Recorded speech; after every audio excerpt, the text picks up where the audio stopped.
How to uninstall people on Android. In this video, I'm going to show you how you can easily remove this app. First of all, navigate to the place where the app is located. Now simply tap and hold onto it. Here on the top, you can see this eye icon. Simply tap on this eye icon. Now basically we in this app info. So in other mobile devices, you can directly go to settings and open app info. Now here on the bottom, simply tap on this uninstall button. Now, before removing this, make sure you have your user ID and password saved, because if you reinstall it, you might need it. Now, tap on OK.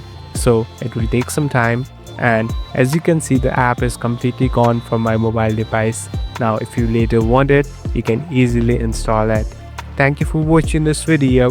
I hope this video will help you.